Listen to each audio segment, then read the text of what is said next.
Good morning, student. We are going to start our first chapter from Snapshot, The Summer of White, Beautiful Horse,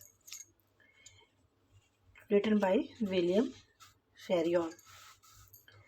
The story is about two Armenian boys who belong to a tribe. The name of the tribe is Gargolian. Their tribe was very famous for honesty and trust. But they were very fond of horse riding. Both the boys were fond of horse riding, and that's why once Murad found a beautiful white horse and he started horse riding, and he also invited his cousin brother Aram for this. Aram was very surprised because it was not possible for them to fill their stomach, but Aram was thinking how it was possible for Murad to arrange a horse for riding. But Aram didn't say any word. He also accompanied Murad in horse riding because he was also fond of that thing. Murad knew how to deal with horses, but Arm didn't know anything about horse riding. In the chapter, we will see their feelings during the horse riding, and when the real owner observed the horse very closely, he thought that it was like his horse, but because their tribe was famous for honesty and trust, he didn't make any type of the doubt or suspicion on the boys. But both the boys were afraid. They thought that perhaps their act will become a stigma for their tribe, and so they decided to return the horse to its real owner.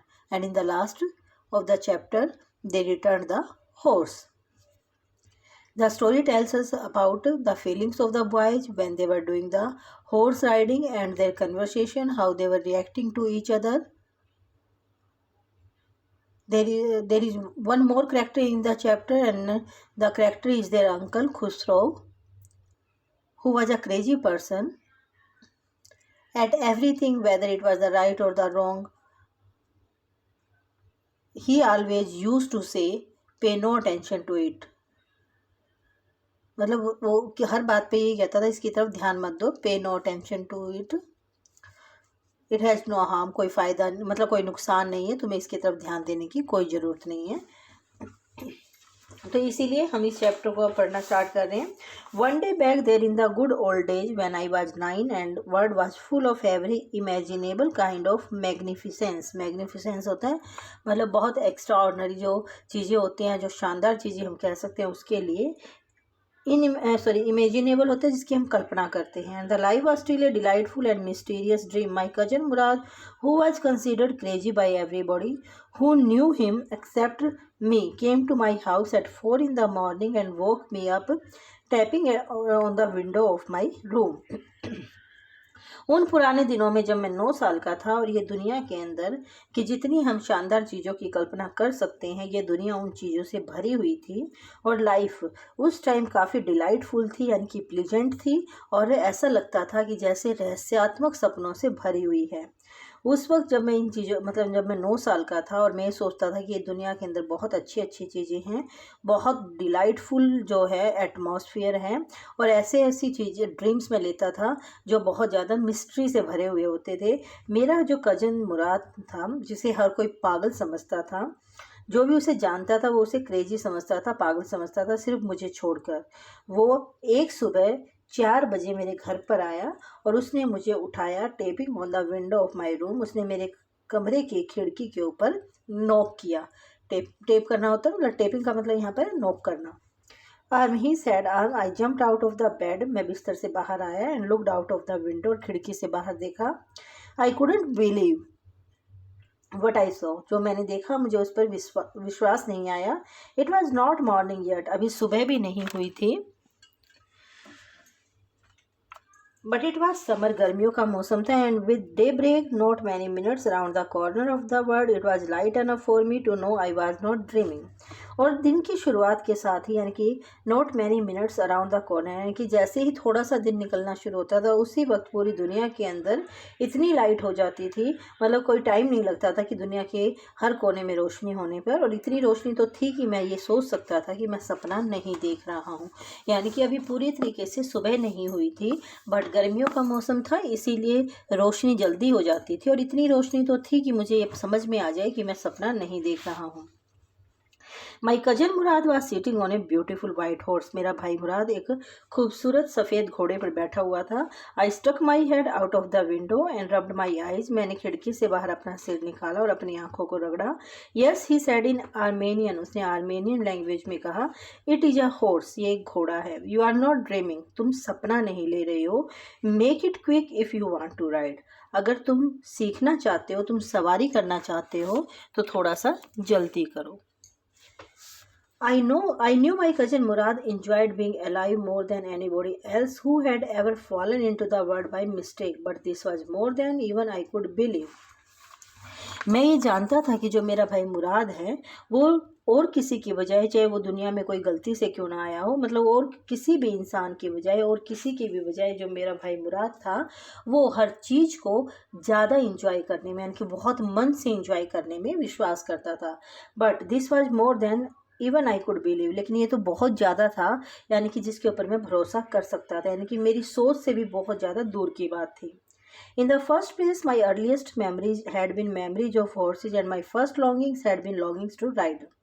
सबसे पहली जो मतलब मैं preference दे रहा था वो यही था कि मेरी यादों में हमेशा घोड़ों की यादें रहती थी और मेरी सबसे पहली इच्छा यही थी कि मैं उनकी सवारी करूं। लॉन्गिंग का मतलब होता है विशेष। This was the wonderful part, ये बहुत अच्छी बात थी। In the second place we were poor, लेकिन दूसरी बात क्या थी कि हम गरीब थे। वी वर पुअर, हम गरीब थे। वी हैड नो मनी, हमारे पास पैसा नहीं था।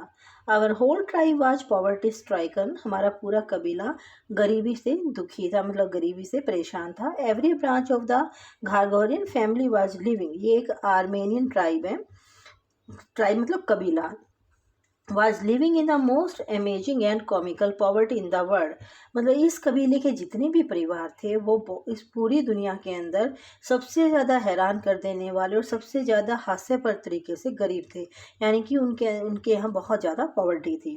Nobody could understand where we ever got money enough to keep us with food in our bellies, कोई ये नहीं समझ पाता था कि अपने पेट में खाना डालने के लिए भी हमारे पास पैसे कहाँ से आते हैं। तो we were famous for our honesty, लेकिन फिर भी हम अपनी ईमानदारी के लिए फेमस थे। We had been famous for our honesty for something like 11 centuries, मतलब कहता है कि हम लगातार 11 शताब्दियों से, ऐसा लग रहा था जैसे 11 शताब्दियों से लगातार हम अपनी ईमानदारी के लिए फेमस हैं। Even when we had been the wealthiest family in what we liked to think was the world, यानी कि वो कहते हैं कि even we had been the wealthiest family in what we like to think was the world, अगर हम ये सोचें कि पूरी दुनिया के हिसाब से वी हैड बीन, कि हम उस हिसाब से सबसे ज़्यादा अमीर परिवार रह चुका था, यानी कि ऑनेस्टी के मामले में वो सबसे ज़्यादा अमीर थे पूरी दुनिया में, क्योंकि पिछले 11 शताब्दियों से उनके कबीले को और उनके परिवार को सबसे ज़्यादा ईमानदार माना जाता था। We were proud first, honest next and after that we believed in right and wrong, सबसे पहले तो हमें अपने ऊपर गर्व था, फिर हम ईमानदार थे, उसके बाद हम ये सोचते थे क्या सही है और क्या गलत है।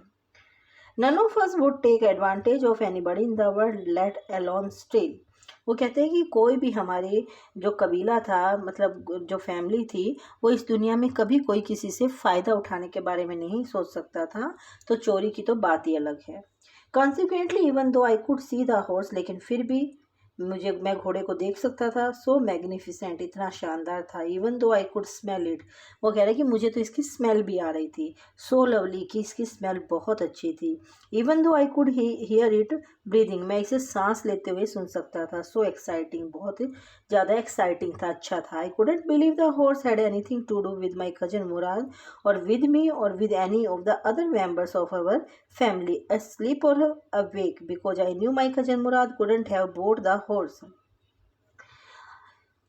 आई couldn't believe the horse had anything to do with them, इसलिए मुझे समझ नहीं आ रहा था, मतलब मैं इस बात पर भरोसा नहीं कर सकता था कि उस घोड़े का मुझसे, मेरे भाई कजन मुराद से या हमारी फैमिली के किसी भी मेंबर से कोई मतलब होगा, यानी कि उसका कुछ उससे कुछ हो सकता होगा, कोई मतलब हमने उसे परचेज किया होगा या वो हमारा हो सकता है।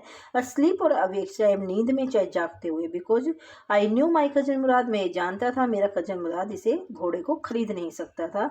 And if he couldn't have bought it, अगर उसने इसे खरीदा नहीं था, he must have stolen it, तो इसने इसका मतलब उसे चुराया था।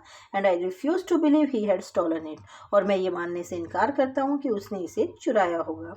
No member of the Garoghlanian family could be a thief, Garoghlanian family का कोई भी मेंबर चोर नहीं हो सकता था। I stared first at my cousin, पहले मैंने अपने कजन ब्रदर को घूर कर देखा, and then at the horse, फिर मैंने घोड़े को देखा। There was a poise, stillness and humour in each of them, poise होता pure, which on the one hand dilated me and on the other frightened me, मतलब कहते हैं कि उनके अंदर एक बहुत प्योर, बहुत पवित्र शांति थी। ऐसा लग रहा था वो दोनों के अंदर ह्यूमर था, मजाक था, खुश थे, और दोनों के अंदर एक बहुत अच्छी शांति थी। इसकी वजह से मैं एक तरफ तो खुश हो रहा था, डिलाइटेड होता है हैप्पी होना, तो वो कहते हैं कि एक तरफ तो मैं खुश हो रहा था लेकिन मैं दूसरी तरफ डरा हुआ था। Mourad, I said, where did you steal this horse, मैंने मुराद से पूछा कि तुमने ये घोड़ा कहाँ से चुराया है। Leap out of the window, window से बाहर आओ, if you want to ride, अगर तुम्हें सवारी करनी है। इट वॉज ट्रू देन, ये सच था। He had stolen the horse, उसने घोड़े को चुराया था। There was no question about it, इसमें कोई शक ही नहीं था। He had come to invite me to ride और नॉट, उसने मुझे बुलाया था कि मुझे सवारी करनी है या नहीं करनी, एज आई चूज, जिसे मैंने चुनना है। It seemed to me stealing a horse for a ride was not the same thing as stealing something else such as money. मुझे ऐसा लगा कि सवारी करने के लिए घोड़ा चुराना वैसी चोरी नहीं होती जैसे मान लो कि हम कुछ और चुराते हैं, मान लीजिए हमने किसी का पैसा चुराया हो। यहाँ पर जो आर्म है वो अपने आप को कहीं ना कहीं, मतलब अपनी जो सोच है उससे अपन को सेटिस्फाई कर रहा है कि सवारी करने के लिए घोड़ा जो चुराना है, किसी का घोड़ा ले लेना, वो चोरी नहीं होता है। चोरी तो वो होती है जब हम किसी के पैसे को चुराएं या हम किसी और पर्पज से अगर हम चोरी करते हैं तो वो चोरी होती है। सवारी के लिए घोड़ा लेना चोरी नहीं होती है। For all I knew may be it was not stealing at all, क्योंकि मैं जानता था कि ये बिल्कुल भी चोरी नहीं थी। If you crazy about horse's the way my cousin Murad and I were, it was not stealing, जिस तरीके से मैं और मेरा भाई कजन, जो मेरा भाई मुराद था, हम जैसे घोड़ों के लिए क्रेजी थे, पागल थे, तो उस हिसाब से चोरी नहीं हो सकती थी। It would not become stealing until we offer to sell the horse, जब तक हम इस घोड़े को बेचेंगे नहीं ये चोरी नहीं हो सकती थी। Which of course I knew we would never do, जिसे मैं जानता था कि हम कभी नहीं करेंगे। Let me put on some clothes, मुझे कपड़े पहनने दो। ऑल राइट बट हरी, लेकिन जल्दी करो। I lived into my clothes, मैं एकदम से अपने, मतलब मैं लिफ्ट का मतलब होता है वैसे कूदना, उछलना, यानी कि मैंने जल्दी से अपने कपड़े पहने। I jump down to the yard from the window, खिड़की से मैं आंगन में कूद गया। And lift up on to the horse behind my cousin Mourad, और मैं अपने भाई मुराद के पीछे उस घोड़े के ऊपर बैठ गया। That year we lived at the edge of the town on Walnut Avenue, उस साल हम वॉलनट एवेन्यू, ये नेम ऑफ द प्लेस है, उस शहर के किनारे पर रहते थे। Behind our house was the country, vineyards, orchards, irrigation ditches and country roads. हमारे घर के पीछे जो शहर था उसमें मतलब वाइन यार्ड्स, जैसे अंगूरों के खेत होते हैं, और कार्ड्स, बगीचे बने हुए थे। इरिगेशन डिचेज, यानी कि जहाँ से सिंचाई की जाती है, ऐसी नहरें थी, और शहर की तरफ जाने वाली सड़कें थी। In less than 3 minutes we were on Olive Avenue, 3 minute से कम के समय पर हम ऑलिव एवेन्यू पर पहुँच गए थे। And then the horse began to trot, trot होता रन अवे, और उसके बाद घोड़े ने दौड़ना शुरू कर दिया। There air was new and lovely to breathe, हवा बहुत नई थी और सांस लेने में अच्छी लग रही थी। The feel of the horse running was wonderful, घोड़े की रनिंग को महसूस करना बहुत ज़्यादा अच्छा लग रहा था। My cousin Mourad, who was considered one of the craziest members of our family, began to sing, I mean he began to roar. वो कहते हैं कि जो मेरा भाई मुराद था, जिसे हमारी फैमिली के सबसे मतलब क्रेजिएस्ट मेंबर्स में से एक माना जाता था, यानी कि जो बहुत ज़्यादा सनकी होते हैं उनमें से एक माना जाता था, तो उसने गीत गाना शुरू किया। मैं ये कहूँगा कि उसने दहाड़ना शुरू कर दिया था। दैट मीन्स कि यहाँ पर जो अरम है वो ये कह रहा है कि he was not able to believe on his brother Mourad that he can steal horse because their tribe was famous for honesty and trust, but he also satisfied himself after thinking that stealing a horse for riding is not the same thing as stealing like money. If we will we will sell this horse, then it will be the stealing. We are not doing this for the money, that's why it is not a stealing. Aram and Murad both were fond of horse riding, and that's why Murad brought a horse, and he also invited Arm to join him in horse riding, and Arm was very happy to see the horse, and he was also very excited for the horse riding, and that's why he joined his cousin Murad in this act. So the student read the chapter carefully. If there will be any doubt, we will take it in online class. Thank you. Have a nice day.